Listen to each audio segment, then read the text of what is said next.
시장이 이리저리 많이 흔들리다가 결국 오후장 양시장 모두 하락하고 있습니다. 외국인도 매도 기조로 돌아섰고요. 오늘 하락세가 더 커지고 있는데 오전장을 생각해 봤을 때 조금 더 아쉬움이 묻는 시장이 아닐까 싶습니다. 투자자들은 이런 시장 속에서 어떤 종목들 눈여겨보고 있을지 스타캐치에서 알아보겠습니다.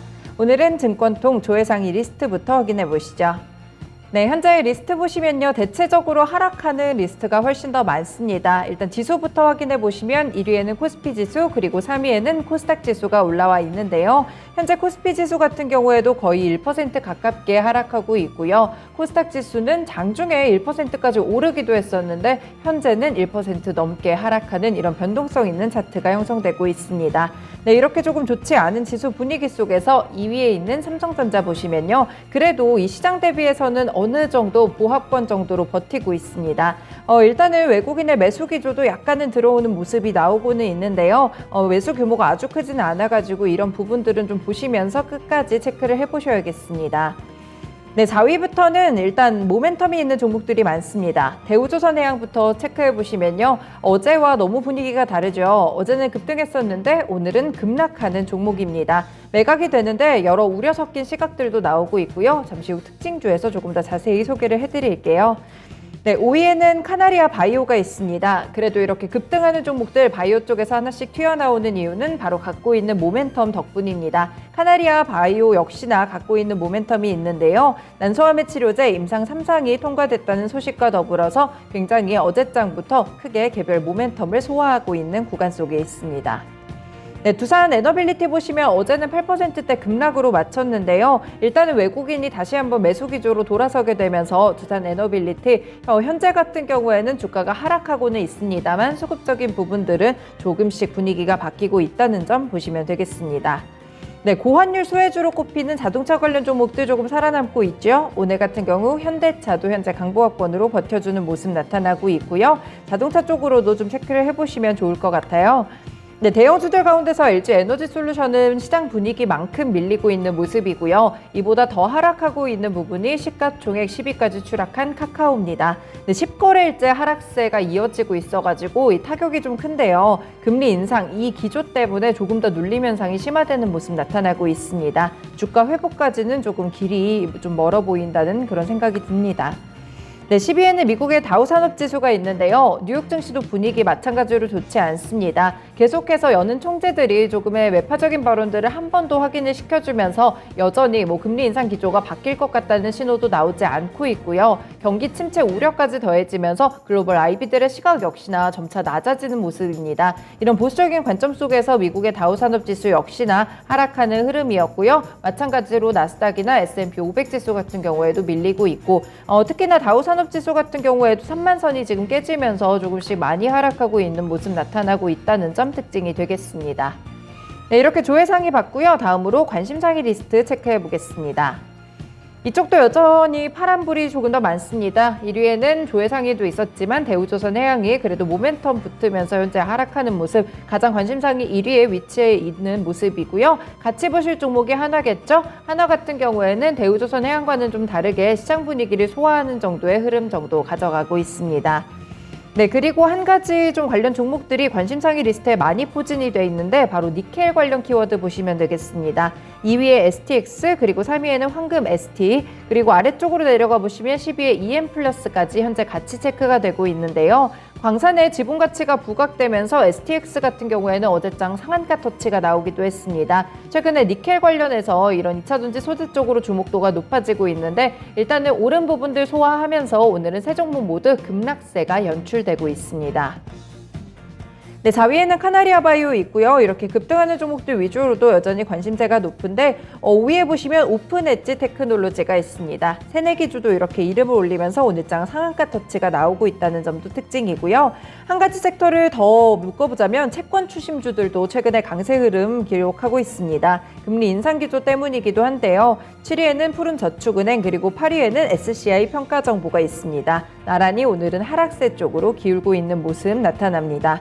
네, 그리고 삼성전자의 ARM 인수 모멘텀을 좀 안고 있는 가온칩스 같은 경우에는 최근 수혜주로 주목이 되면서 크게 오르거나 급락시장 속에서도 버티는 모습이었는데요. 오늘 같은 경우 이렇게 많이 올랐던 종목들 위주로는 차익 매물이 강하게 쏟아져 나오고 있습니다. 가온칩스 역시나 거의 10% 가까운 하락세로 진행됩니다. 다음으로 특징 종목들 살펴보겠습니다. 오늘 조회 상위에도 꽤나 높은 리스트에 위치해 있고요. 관심상위 1위까지 하고 있는 종목 대우조선해양입니다. 하나그룹이 2조 원의 대우조선해양을 인수하게 됐는데요. 산업은행은 어제 대우조선이 하나그룹과 2조 원의 유상증자 방안을 포함한 조건부 MOU에 체결을 했다고 밝혔습니다. 이번 투자 협의가 계획대로 진행된다면 하나그룹은 대우조선 앞으로 2조 원 규모의 유상증자를 실시하게 되고요. 49.3%의 경영권 지분을 확보하게 됩니다. 반면에 이 산업은행의 지분은 55.7%, 가장 많았는데 28.2%까지 줄어들게 되는데요. 다만 이 분석에 대해서 조금은 엇갈리는 시각이 나오고 있습니다. 인수 자체는 긍정적이다라고 평가를 하고 있지만 결국에는 유상증자 규모가 크기 때문에 기존 주주에게는 좀 불리할 수 있다, 주가가 희석될 수 있다라는 우려 때문에 추가 매물이 좀 출회되고 있는데요. 실제로 유재선 하나증권 연구원이 유상증자 규모가 상당하기 때문에 주주가치 희석 우려가 불거졌다고 하고요. 이 산업은행이 대우조선해양 지분 28.2%를 여전히 보유한다는 점에서는 공적자금 회수에 대응하는 오버행 리스크가 제기될 수도 있다라는 부분까지 세세적으로 짚어줬습니다. 일봉 보시면 대우조선해양은 최근 차트 흐름이 상당히 중요하겠죠. 사실 이번 달 들어서 주가 상승하는 흐름 나왔습니다. 조선 종목들 같은 경우에도 원달러 환율, 이 강달러 기조의 수혜주가 되기도 하기 때문에 이렇게 상승하는 기조를 기록했는데요. 어제 같은 경우 매각 이슈 반영되면서 급등세 13%로 마감이 됐습니다. 하지만 오늘 증자 우려에 대한 부분들 나오게 되면서 결국에는 그 상승분 이상으로 다시 한번 밀려 내려가고 있고요. 현재도 거의 20% 가까운 급락세 나타나고 있습니다. 두 번째 특징주는 카나리아 바이오입니다. 난소암 환자를 대상으로 16개 국가 152개 사이트에서 진행되는 오레고보맙 글로벌 임상 3상이 DSMB 심의를 통과했다고 밝혔습니다. 먼저 이 오레고보맙은 난소암 환자 대상 임상 2상에서 무진행 생존 기간을 기존 표준법 치료법 대비 30개월 늘어난 42개월이라는 결과를 보인 신약이고요. DSMB 같은 경우에는 심각한 이 안전성의 문제뿐만 아니라 효능이 없다고 판단될 때 임상을 중단시킬 수 있는 권한을 갖고 있습니다. 지난 9월 21일에 열린 DSMB 회의에서 카나리아 바이오는 임상을 계속해보라라는 권고를 받기도 했었는데요. 다음 검토는 내년 3월에 진행됩니다. 내년 3분기에 중간 결과가 있기 때문에 기대감이 좀 모여지면서 오늘 반영되고 있습니다. 일봉 보시면 최고가는 7월에 형성됐던 차트 나오고 있고요. 다만 가파르게 올라왔던 만큼 그동안 주가 소화분이 상당히 가팔랐습니다. 급락세 계속해서 꾸준하게 이어지는 모습이었고요. 8월과 9월 급락으로 밀려 내려가다가 이번 달에 주가가 좀 제동이 걸립니다. 그리고 치료제 모멘텀으로 오늘 거래량과 동반해서 갭상승 나왔고요. 어제 같은 경우에는 상한가 터치가 있었는데 오늘 거래량 더 터지고요. 그 위로 갭상승하면서 추가적인 상승 달력 높여가고 있습니다. 네, 마지막 종목은 오픈엣지 테크놀로지입니다. 생소하신 분들도 많으실 것 같은데 그럴 수밖에 없죠. 새내기주입니다. 네, 지난 7일부터 8일 진행된 기관 대상 수요 예측에서 44.3대 1의 경쟁률을 기록했는데요. 공모가인 10,000원을 최종 확정지었고 어제 코스닥 시장에 데뷔했습니다. 이 기업이 어떤 기업이냐면 자체 보유한 원천 기술을 기반으로 AI 반도체 IP를 설계하고 개발하는 기업입니다.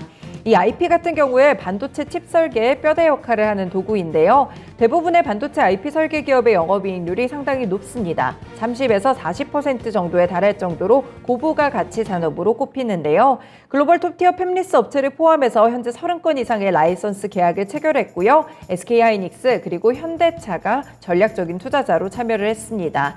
최근에 삼성전자의 유력 M&A 후보로 거론되는 ARM 역시나 대표적인 반도체 IP 설계 업체라고 보시면 될 것 같은데요. 오픈엣지 테크놀로지 코스닥에 올라와 있으니까 한번 체크를 해보시면 좋을 것 같고요. 상장한 지 얼마 안 됐으니까 5분봉으로 볼게요.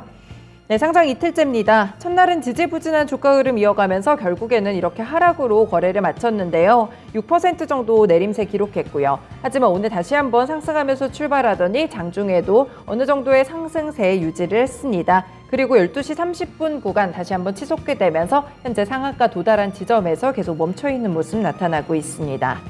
네, 이렇게 증권통통에서 조회상위와 관심사기 리스트 봤고요. 특징주 3가지 차트와 함께 분석해봤습니다. 스타캐치였습니다.